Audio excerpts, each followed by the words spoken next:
Good morning, students. Today also we will continue with the same chapter 33, the art of public speaking. In the second part of this video, we will see there are some points to remember. Audience is your support. Audience आपकी support है. Realize that your audience wants to wants you to speak well. ये आपको एहसास करना होगा कि आपकी जो ऑडियंस है, जो श्रोतागण है, वो आपको अच्छे से बोलता हुआ सुनना चाहते हैं. Audiences always want you to be interesting, stimulating, informative and entertaining. और जो ऑडियंस है वो हमेशा चाहते हैं कि आप इंटरेस्टिंग हो, रुचिकर हों, और आपकी जो बातें हैं वो कहीं ना कहीं स्टिमुलेटिंग हो, इंफॉर्मेटिव हो, ज्ञान से भरी हुई हों, और कहीं ना कहीं आप के स्पीच से लोगों में ऊर्जा का संचार हो, एनर्जेटिक हो, एंटरटेनिंग हो. तो आपकी स्पीचेस में ये सारी क्वालिटीज़ होनी चाहिए जब आप बोलें. ऐसा ऑडियंस चाहती है. Do not apologise. कभी भी आप माफ़ी मत मांगिए. If you mention you are nervous. अगर आप माफ़ी मांगते हैं अपनी स्पीच के दौरान और मेंशन करते हैं कि आप नर्वस हैं और एपोलोजाइज करते हैं for any problems you think you have with your speech, जो आपके स्पीच के साथ कोई प्रॉब्लम आप समझते हैं हुई है, तो आप अगर सॉरी बोलते हैं, उसके लिए माफ़ी मांगते हैं, तो ऐसा मत करिए. You may be seeking the audience attention. इससे ऐसा हो सकता है कि आप ऑडियंस का ध्यान जो है उस चीज़ पर ले जा रहे हों जो चीज़ शायद उन्होंने नहीं नोटिस की. Attention to something they had not noticed. हो सकता है आपको लगता है कि आपकी स्पीच में यहाँ आपने कोई चीज़ मिस की, लेकिन हो सकता है ऑडियंस का ध्यान उस पर ना गया हो. Remain silent. तो इसलिए स्पीच देने के बाद आप एपोलोजाइज नहीं करिए, आप शांत रहिए. Try humour. ह्यूमर यानी हास्यास्पद जो कहते हैं, तो आपके ह्यूमर जो होते हैं वो बहुत ही वंडरफुल टूल होते हैं. It is the most wonderful tool that any good public speaker uses. तो कोई भी पब्लिक स्पीकर जो यूज़ करता है, तो ह्यूमर थोड़ा जो है इन्वायरमेंट को चेंज करता है. और little humour not only relax. थोड़ा सा जो आपके ह्यूमर होते हैं वो रिलैक्स ही नहीं करते हैं बल्कि वार्म भी करते हैं. Warms the audience. ऑडियंस को थोड़ा सा तरोताज़गी फील कराते हैं, वार्म अप करते हैं टुवर्ड्स यू, आपकी बात को सुनने के लिए. तो हमें थोड़ा सा ह्यूमर भी, बहुत ज़्यादा नहीं बट थोड़ा ह्यूमर का भी यूज़ करना चाहिए. Learn to relax. Feeling nervous before giving a speech is natural and healthy. आप नर्वस होते हैं, स्पीच देने के पहले फील करते हैं, ये एक जेन्युइन सी बात है, और ये नेचुरल है, प्राकृतिक है और हेल्दी भी है. अच्छी बात है. It shows you care about doing well. ये दिखाता है, दर्शाता है कि आप अपनी स्पीच को बेहतर करने के प्रति सजग हैं. But too much nervousness is not good. लेकिन बहुत ज़्यादा अगर आप नर्वस होते तो वो सही नहीं होता है. 5 minutes before you go on to stage, sit down और stand comfortably with your back straight. 5 minute पहले आप स्टेज पे जाइए या वहाँ बैठिए या खड़े होइए वहाँ कंफर्टेबली, अपने पीठ को, अपनी रीढ़ की हड्डियों को सीधा रखते हुए. Breathe in slowly. धीरे धीरे सांस लीजिए. Hold your breath. अपनी सांस को रोकिए फॉर 4 to 5 सेकेंड्स. 4 से 5 सेकेंड के लिए अपनी सांस को रोकिए.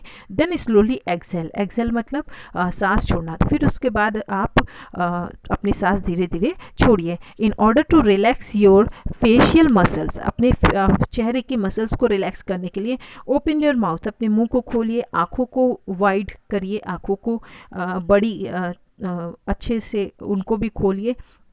Then close them tightly. उसके बाद आप टाइटली अपनी आँखों को और मुंह को बंद करिए. Think positively. आपको पॉजिटिवली सकारात्मक सोच रखनी है. Imagine yourself walking confidently on to the stage as the audience. अपने आप को इमेजिन करिए कि आप ऑडियंस हैं और आप कॉन्फिडेंस के साथ आप स्टेज पे जा रहे हैं. As the audience applauds. Applauds का मतलब सराहना करना. तो आप अपने आप को इमेजिन करिए कि आप कॉन्फिडेंटली वॉक कर रहे हैं और on to the stage as the audience, जैसे कि ऑडियंस आपका सराहना कर रहे हैं. Imagine yourself speaking with clarity.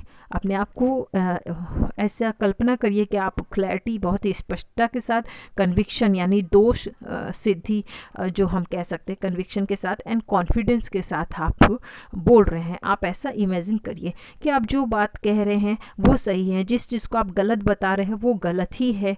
मतलब अपनी हर बात को आप इतनी अच्छी तरीके से क्लियरली कह सके, ऐसा आपको इमेजिन करना चाहिए. When you visualize yourself as successful you will be successful. जब आप खुद को देखते हैं, आपको खुद आप नज़र में आपको खुद लगता है कि आप सक्सेसफुल हो, तो आप सक्सेसफुल हो गए। Speak clearly and with confidence. आपको this again comes with practice. तो आपको स्पीक करना है, यानी बोलना है क्लियरली, स्पष्ट रूप से और कॉन्फिडेंस के साथ। तो ये फिर से वही बात है कि ये प्रैक्टिस से आती है, तो आपको प्रैक्टिस करनी चाहिए। Speak in short sentences. आपको छोटे सेंटेंसेस का यूज़ करना चाहिए। We often lose ourselves and the audience. कभी कभी हम खुद को भी पीछे छोड़ देते हैं और ऑडियंस को भी, इन लॉन्ग वेंडिंग सेंटेंसेस। हमारी लंबी घुमावदार सेंटेंसेस में हम ऐसा करते हैं। Speaking in short sentences also ensure that you will make less grammatical mistakes. आप कम और आप छोटे सेंटेंसेस का यूज़ करते हैं, तो ये आपको ये भी सुनिश्चित करता है कि आपके कम ग्रामेटिकल मिस्टेक्स होंगे, एरर होंगे। So use small sentences while giving speech. Be friendly. आप दोस्तीपूर्ण आपका व्यवहार होना चाहिए, मित्रवत व्यवहार होना चाहिए। You have to win over the audience in the first few minutes. आपके पहले के ही कुछ मिनट में ही आपको ऑडियंस को के ऊपर एक जीत बनानी है। वाइल स्पीकिंग, जब आप बोलते हैं, do not talk down to the audience. तो ऑडियंस से नीचे जो ऑडियंस है, do not talk down to the audience. Audience को एक नीचे तरीके से हमें उनसे नहीं बात करनी है। Talk to them as friend. आप ऐसा आप फ्रेंडली वे में बात करें, ऐसा ना लगे कि आप सिर्फ बोल रहे हैं और ऑडियंस सिर्फ सुनने वाले जो लोग हैं उनको आप अपने से नीचे समझकर बात करें। आप उन्हें अपने बराबर समझ के फ्रेंडली वे में बात करिए। You could break the ice with a short anecdote. Anecdote मतलब होता है a short, amusing और interesting story about a real incident or person. तो किसी व्यक्ति या घटना के बारे में जो रियल में हुई हो, उसके बारे में एक छोटी कहानी, लघु कथा जो हम कह सकते हैं, एक शॉर्ट स्टोरी जो है वो आप यूज़ कर सकते हैं। You could break the ice with a short story और जो, तो एक जो आपके स्पीच के दौरान एक जो माहौल बहुत वैसा सीरियस वाला है, उसको आप थोड़ा सा एक चेंज ला सकते हैं उस मूड में ऑडियंस के। बट डू नॉट ओवरडू, लेकिन इसे बहुत ज़्यादा आपको नहीं करना है। नेवर मेक पर्सनल इंसल्ट्स और यूज़ एब्यूजिव लैंग्वेज। कभी भी पर्सनल इंसल्ट, पर्सनली किसी को इंसल्ट आपको स्टेज से नहीं करना चाहिए, या एब्यूसिव लैंग्वेज का यूज़ नहीं करना चाहिए while you are giving a speech in a public place. Modulate your voice. अपने वॉइस को मॉड्यूलेट करना है। Your speech should resemble a moving train. आपकी स्पीच जो है वो चलती हुई ट्रेन की तरह रिजेंबल करना चाहिए, दिखना चाहिए। Sometimes you need to go slow. कभी कभी आपको अपनी स्पीच में थोड़ा धीरे लय भी बनाना चाहिए। Sometime you need to pick up speed. कभी कभी आपकी स्पीच में रफ्तार होनी चाहिए। To drive a point home. एक पॉइंट होम जो आपका है, जो मेन उद्देश्य आपका है स्पीच का, उस पर भी आपको फोकस करना चाहिए। You sometime need to drop your voice as a whisper और स्पीक अ लिटिल लाउडर। कभी कभी आपको अपनी आवाज़ धीमी या फुसफुसाने जैसा भी आपको बोलना चाहिए, या कभी कभी कम धीमी भी करनी चाहिए। Do not shout. आपको चिल्लाना नहीं चाहिए। Enjoy yourself. आपको खुद एन्जॉय करना चाहिए while you are giving speech. This is the final and the most important tip.